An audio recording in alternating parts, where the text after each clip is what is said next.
This week I turn my Wayback Machine to 1983 and take a look at the James Bond espianage role-playing game from Victory Games. Coming up right here on RPG Retro Reviews.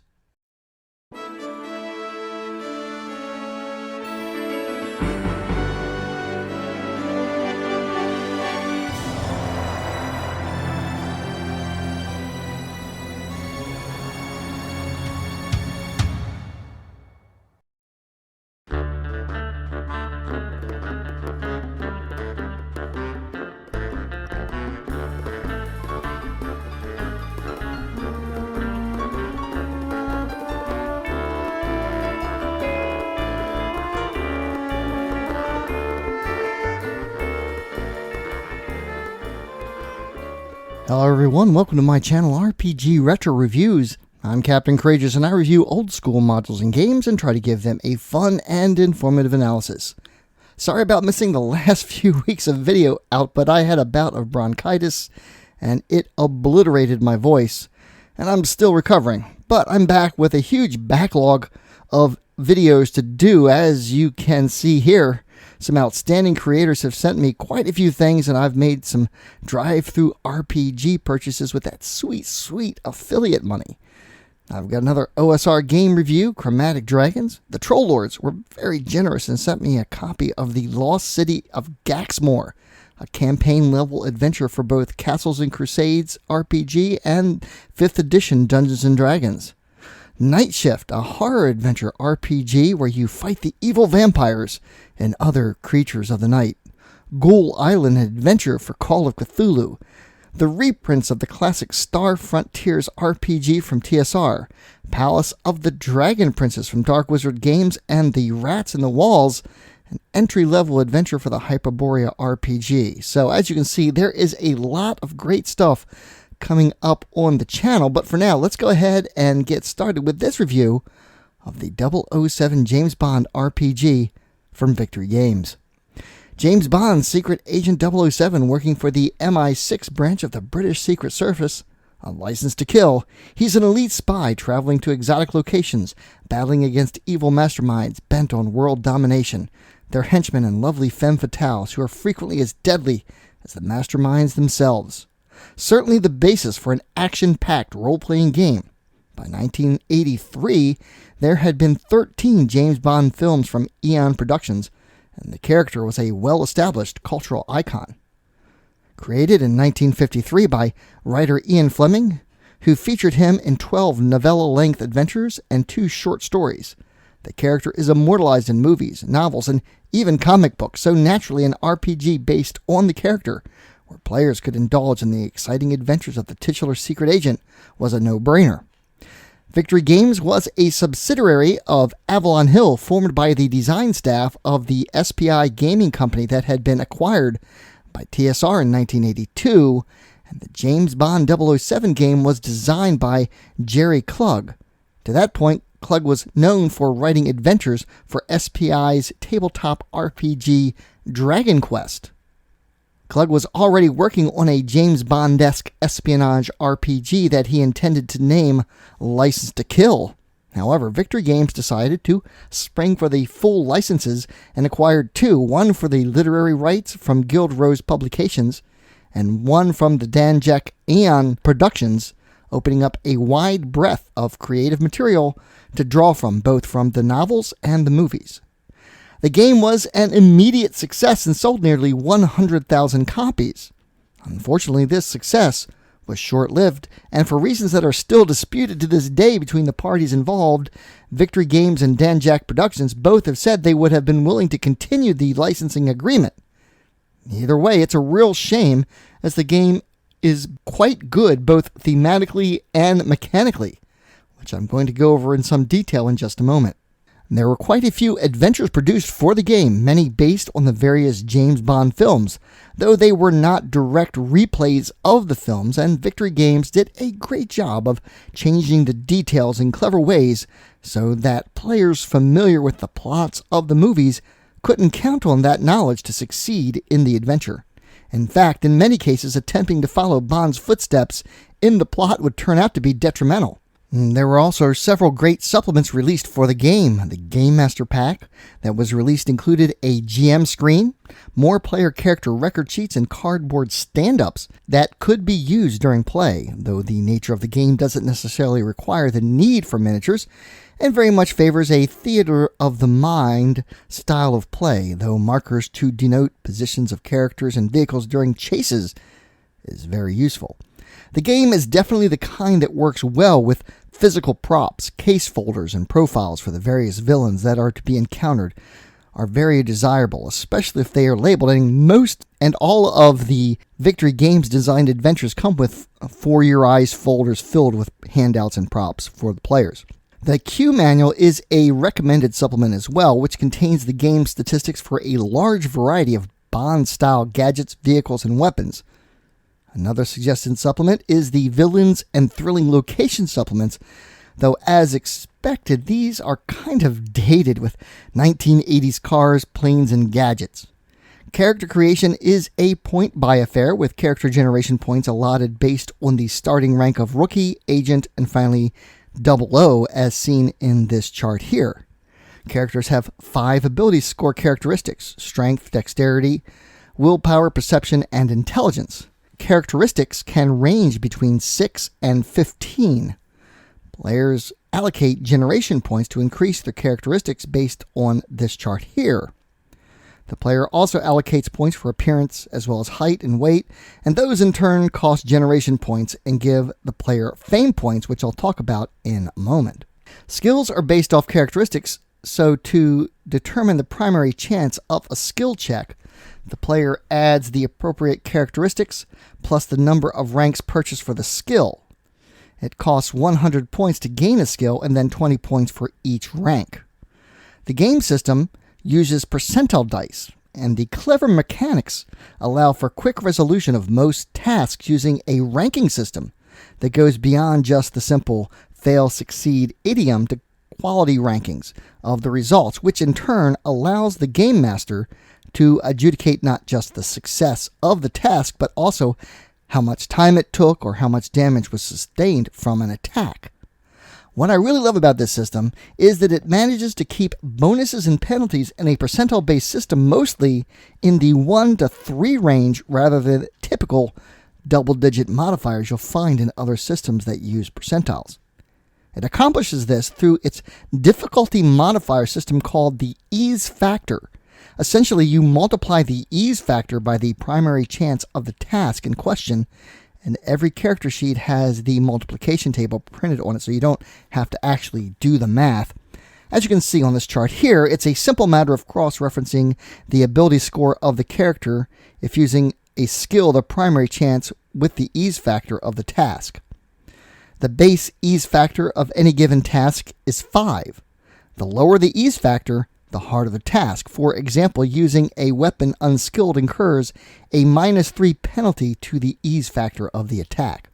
The roll is made and then compared to the quality results table, which again, lower is better. When making an attack, a quality result of 1 is going to be a lot more damaging than that of a 4. And that's basically the entire system. The section on skills breaks down the specifics on the formulas to determine the primary chance and then the resolution. So while the core system is extremely fast and easy to resolve, the quality rankings allows the game master to gauge just how successful the character was. For example, the character is attempting to encode messages to send back to headquarters. The quality results of the encoding skill determines how hard it will be for enemy agents to decode the message if it falls into their hands, for example. Some tasks even have a minimum quality result in order to be effective. Another good example of how clever this is the disguise skill. The character makes the disguise roll with the quality ranking becoming the ease factor modifier for an NPC perception roll to see through the disguise. Combat is divided up into action rounds of about 3 to 5 seconds each. Characters declare their actions in reverse order of the character's speed. In this manner, characters with higher speeds declare last, thus gaining the advantage of knowing what other characters are doing before they act. The rules allow for movement on a grid, and indeed the Game Master Pack comes with a rudimentary grid to play on.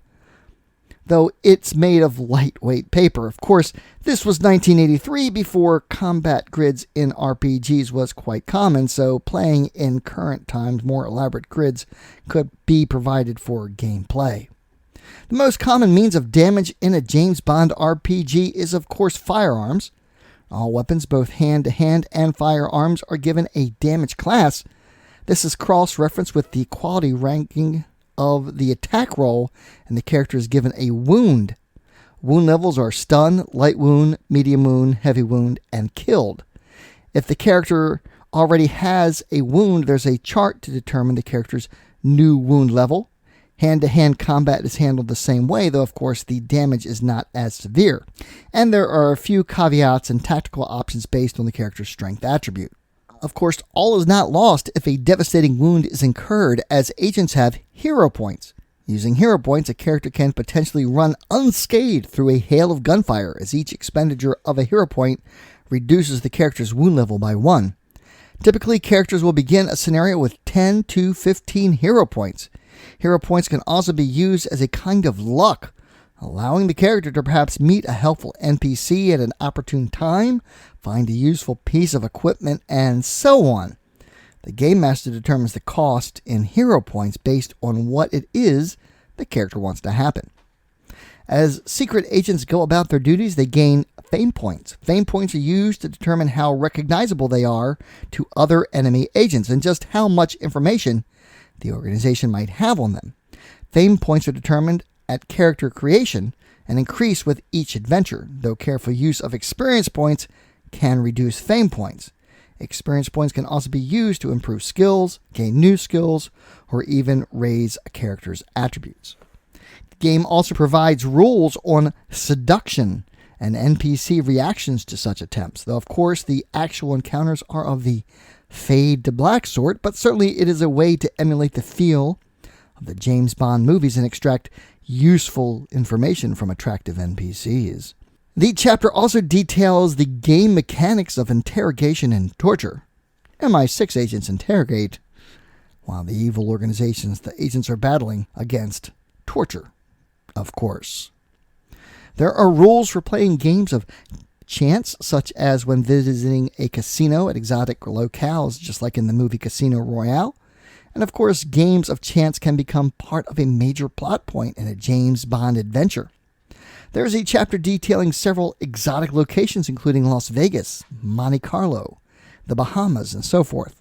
Of course, this information is based on the status of these places in 1983, so if playing in current times, you might need to do an internet search to update your information, which comes to an important point about this game. It's achingly dated when it comes to its gadgets and scenarios. This was published at the height of the Cold War, before the fall of the Soviet Union, pre-internet, pre-cell phone, so some of the things described here are relics in modern times. Radar tracking devices in a world where many GPS tracking devices are fairly ubiquitous. Micro cameras with gigabytes of recording memory, some already disguised as something else, and cell phones are freely available. Such spy devices just aren't as cool as they once were, so modern GMs will probably need to modify much of Q's so-called special equipment to account for this. However, it might also be a lot of fun to just set your scenarios during the 60s to 80s and avoid the whole problem of internet searches, cell phones, and GPS devices altogether.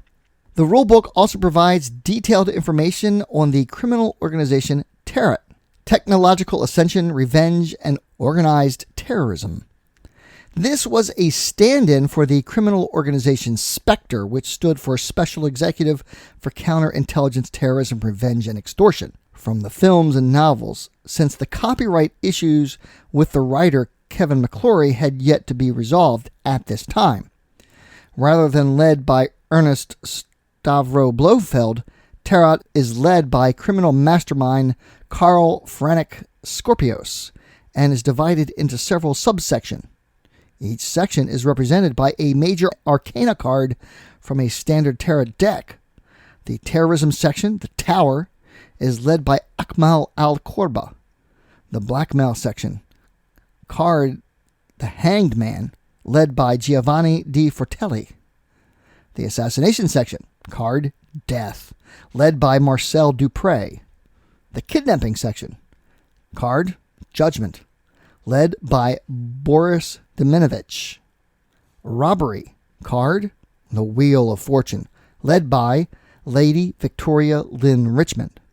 Military Action and Operations, card The Chariot, led by Major Nicholas Burke. Intelligence section, card The Hierophant, led by Nessie Mbenga. And the Research and Development section card, The Magician, led by Dr. Isa Nakahara. Extensive backgrounds and game statistics for each of these section leaders are provided in this chapter, and certainly an enterprising GM who's familiar with the movies and novels of James Bond will be able to craft exciting adventures involving this criminal organization. Players probably familiar with this source material using an organization other than Spectre will probably throw them off, at least for a while, and I think the original material provided here is quite creative. Of course, quite a few of the allies and enemies from the films with full write-ups for game statistics and backgrounds are provided. Allies such as Anya Amasova, Felix Leiter, Mary Goodnight, to enemies such as Goldfinger, Jaws, and Dr. No make their appearance here. There's also a very exciting mini-adventure provided at the end of the book for solo play, The Island of Dr. No, so a game master or player can enjoyably familiarize themselves with the systems of the game. One of the distinguishing features of this game is that it plays extremely well with a low player count. 1 or 2 players on a game master is actually ideal. In addition, since many players will already be familiar with the source material and setting, recruiting players and getting them into the genre shouldn't be much of a problem. Getting your hands on this Lost RPG Classic isn't all that difficult. eBay usually has several copies up for sale in various conditions from newish to heavily used, with prices ranging from $15 to $50 and more. One of the downsides of the book itself is they did tend to fall apart pretty easily, with the binding coming loose, so be aware of this when making your purchases. Also, due to the fact that this was a licensed game, PDFs are just not commercially available, though if you are subscribed to Scribd, you can find quite a few things there, but the scans are of poor resolution quality, not searchable, and some of the pages are misaligned and so on, so it's not ideal. The adventures, however, are pretty expensive, though if you're shrewd, you can find an auction with lots that might be worthwhile. So let's take a look at the 007 RPG from Victory Games on my D20 scale of style, presentation, and value. Style-wise, this game hits the proverbial nail on the head. While the production values are low by today's standards for early 1980s, it's pretty good. The artwork is serviceable, though scant. It would have been nice to have renditions from the various leaders of the Tarot organizations, and there are several places where further illustrations would have been useful. However, an internet image search can certainly fill in the blanks here. The game system does a fantastic job of capturing the cinematic aspects of James Bond, and you can definitely engage in adventures like those portrayed in the movies quite well using this system. In fact, the example of play in the player section is quite clever in that it is presented with 2 columns. Column 1 is a literary presentation, while column 2 translates that to game mechanics. And it goes on for 5 full pages and is quite the enjoyable read. I'll rate this a 16. The presentation is pretty good, but it does something that I really hate, and that is giving player and game master information side by side. This is a bit annoying as you have to read both sections pretty much simultaneously to absorb the information. This isn't really confusing as it is obnoxious, though the rulebook does do a fantastic job of giving examples where needed, and the explanations of the various game systems and how they are used in play are top-notch. Unfortunately, the side-by-side sectioning of player and game master information can sometimes make refinding certain passages difficult, and there's no index. So I'll rate this a 15. Finally, let's take a look at value. This is a hard one to classify as there are no commercial means to purchase the game anymore except through the second-hand market, and prices there vary widely. I wouldn't spend more than $30 on a rulebook alone, Though given the age of the rule books at this point, you're going to have to be careful to avoid purchasing something that is in the middle of falling apart. Now, I'll give this a rating of 17. And that brings my overall rating for the James Bond 007 RPG from Victory Games to a 16. Very good. Thank you all so much for watching. I hope you found this video fun, informative, and useful. As usual, I'd like to give a big shout out and thank you to all of my patrons. Without you, this content would simply not be possible. I apologize greatly for my several week absence, but I can assure you I'm back with lots of content. And if you enjoyed this review, please subscribe and click the little bell so you'll get updates when I add new content. Please give this video a like, comment, and share. Please check out my Teespring store for great gaming swag, t-shirts, carry bags, coffee cups, and more. Join the channel's Facebook page, RPG Reviews, and consider supporting the channel by becoming a patron yourself. Or alternatively, you can just send a tip through my PayPal tip jar. A link is in the description. And as always, my friends, may your D20 roll true and game on. And game on.